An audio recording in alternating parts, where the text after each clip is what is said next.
Assalamu alaikum, this is Dr. Hasna with Hasna's Anatomy, and today we're discussing the cranial cavity. Here what I have in front of me is the skull. This guy right here, I hope you remember, we've studied a lot of this guy.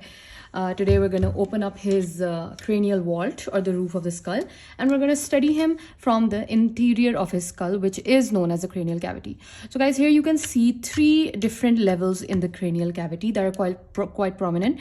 These are known as the cranial fossas. All right, so your entire cranial cavity is divided into an anterior, middle, and a posterior cranial fossa. In this video, however, we're going to cover only the anterior cranial fossa, the rest which we will continue in the videos following this. All right, so this is the anterior cranial fossa. You can see, guys, let me give you a brief overview that this right here, the forehead bone, you can, if you remember, this is the frontal bone, and in this anterior cranial fossa, the boundary, anterior and lateral boundaries of this anterior cranial fossa is formed by the frontal bone. All right, and another bone that comes in the anterior cranial fossa is the bone you haven't studied before. You are probably not familiar with it yet, but now you are. This bone you can see here, some part extending into the middle cranial fossa as well. This is known as the sphenoid bone. All right, so this sphenoid bone, it has different parts. The parts you can see here are the body, the lesser wing of the sphenoid, and the greater wings of the sphenoid bone.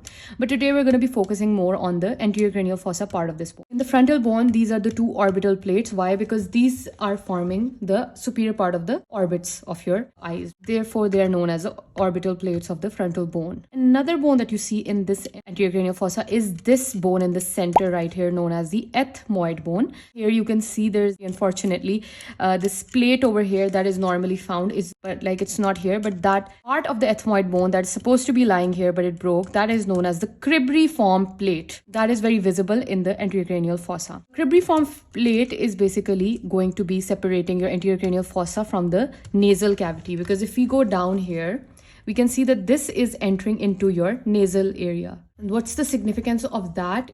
This cribriform plate is basically going to have a lot of foraminas, meaning a lot of openings and holes that will lead your first nerve, which is the first cranial nerve known as the olfactory nerve, to be going through those foramina into the olfactory, basically the nasal area, to carry the sense of smell, right? So they're all foraminas over here. Another important part about the ethmoid bone is this midline projection that the ethmoid bone has. This is known as the crista galli. So in the crista galli, on either side of the crista galli, you will see foraminas. Those are for the anterior ethmoidal nerve and vessels. All right, they're just next to, on the sides of the crista galli. And another important thing, just anterior to the crista galli, you will see in the median plane, it will be, this is known as the foramen cecum. The ethmoid bone's connection with the frontal bone, it is joined to the frontal bone laterally, as you can see from this side. At this margin right here is the anterior ethmoidal canal, and the point where ethmoidal bone is joining with the sphenoid bone posteriorly, there will be the posterior ethmoidal canal at that junction.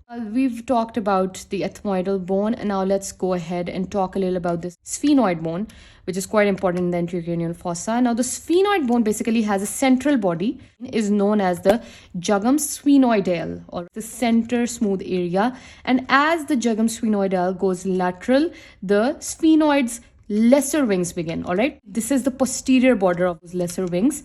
This posterior border has some characteristic features.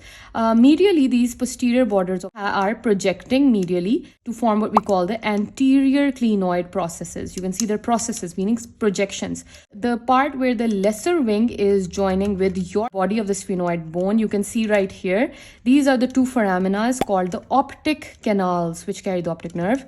These are the two optic canals, right? And another important part about the sphenoid bone is you can see that the sphenoid bone inferiorly, the lesser wing of the sphenoid, is going to be forming the upper boundary of the superior orbital fissure, which actually is a part of the middle cranial fossa. We'll cover in the next video.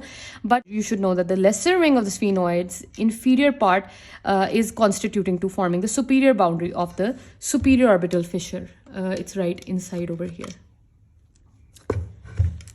Since we know a lot of the features of the anterior cranial fossa, let's discuss the boundaries. Anteriorly and to the sides, I've talked about, is bounded by the frontal bone.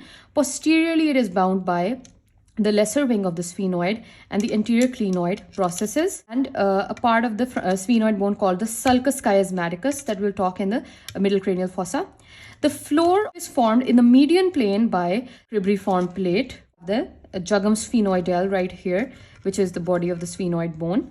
And on either side, the floor is formed by the orbital plates of the frontal bone. It is posteriorly completed by the lesser wing of the sphenoid. Important clinical of the anterior cranial fossa is related to this cribriform plate itself, that whenever there is kind of an injury to this cribriform plate, there is leakage of the fluid that lies within your cranial cavity. That fluid is known as the cerebrospinal fluid. Sign of that cribriform plate being damaged is that from your nose there will be clear fluid leaking out, and if it is constantly leaking out, it is usually a sign that there has been some sort of an injury to the cribriform plate. Another important clinical is it can also lead to black eye, because you can see this area is also connected to your eyes, and we all know that the frontalis muscle had no bony origin, right? So therefore it can easily get to the eye and cause black eye. So whenever there's black eye or nasal leakage of cerebrospinal fluid, you know that there is some injury occurring in the anterior cranial fossa.